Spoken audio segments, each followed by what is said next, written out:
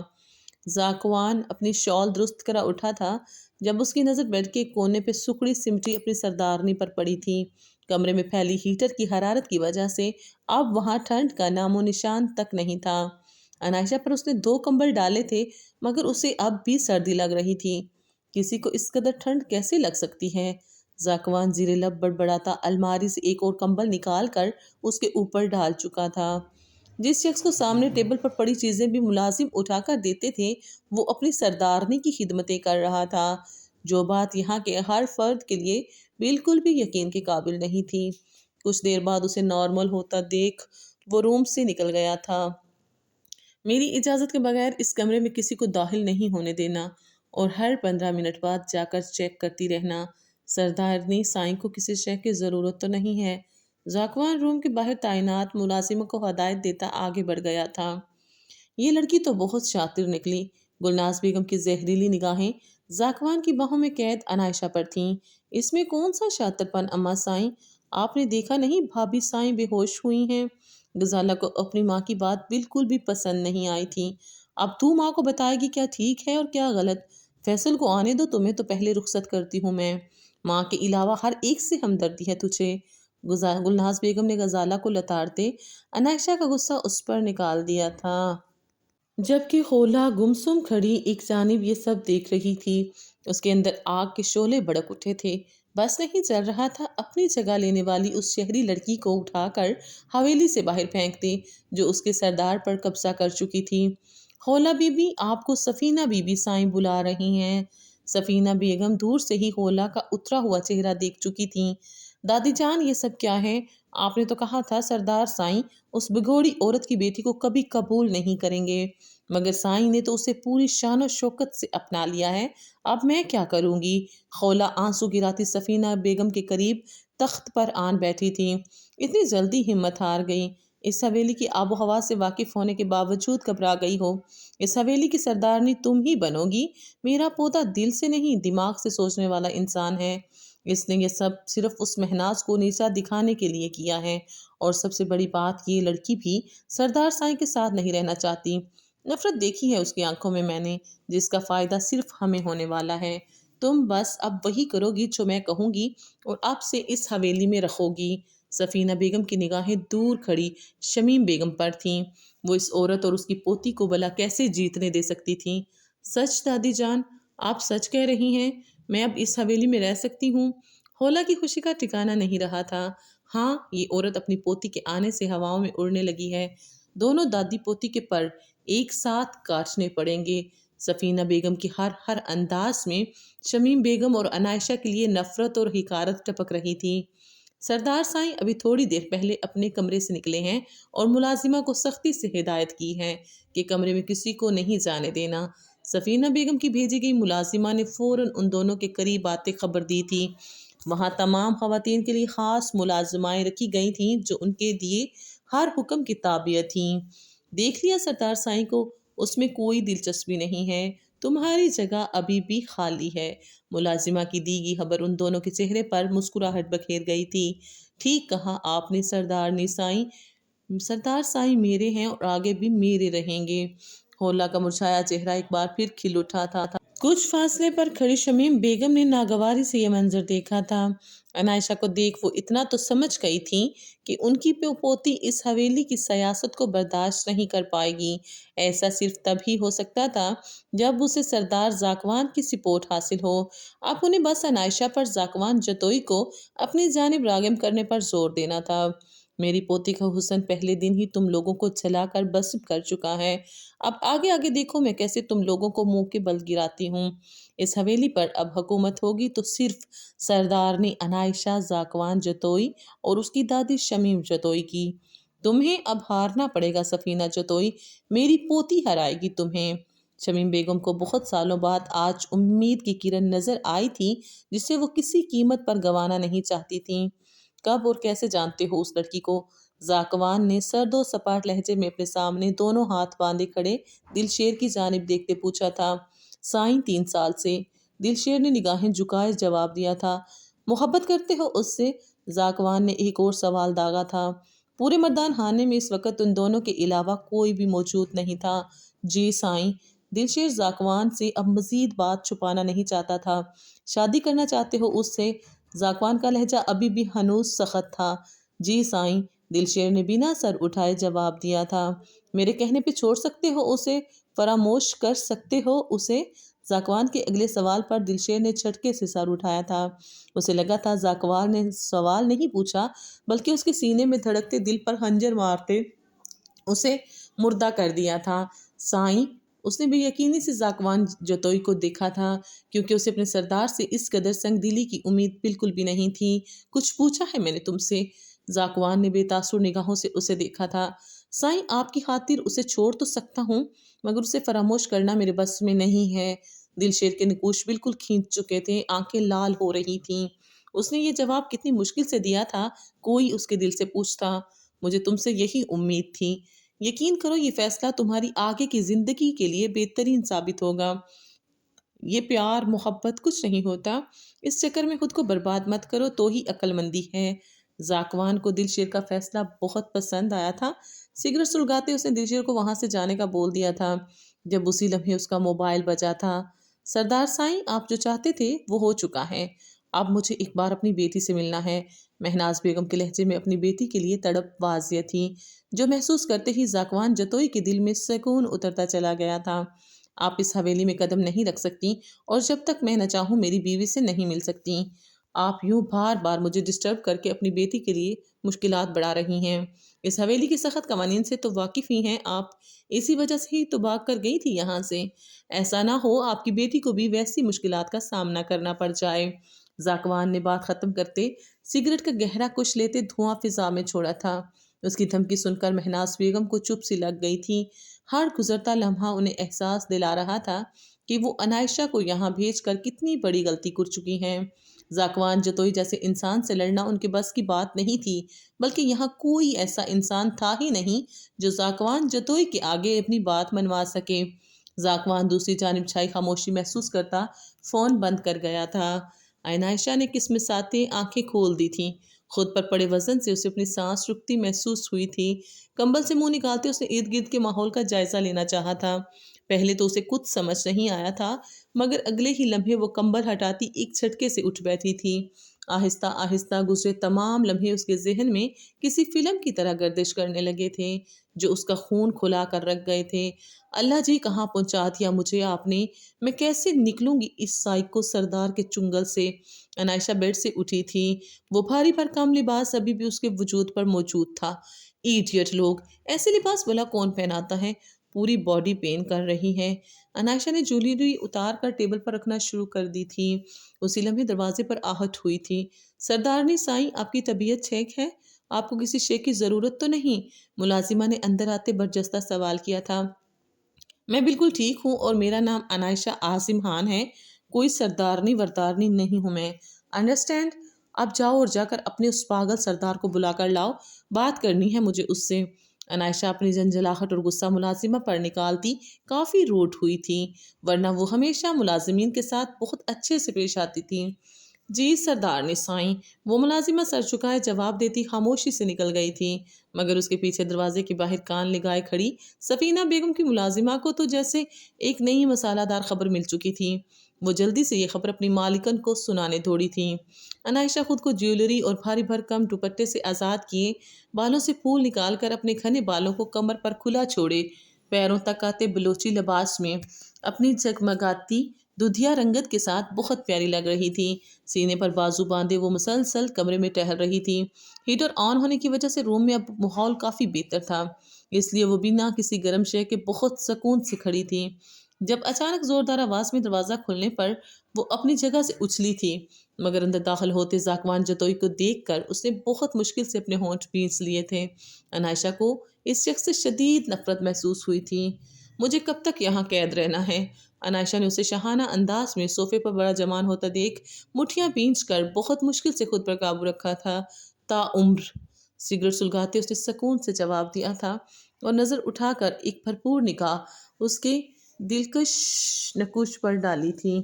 عنائشہ اس کی بے باک نظر پر بے اختیار خود میں سمٹی تھی۔ اسے دوپٹے کے پاس نہ ہونے کا شدت سے احساس ہوا تھا۔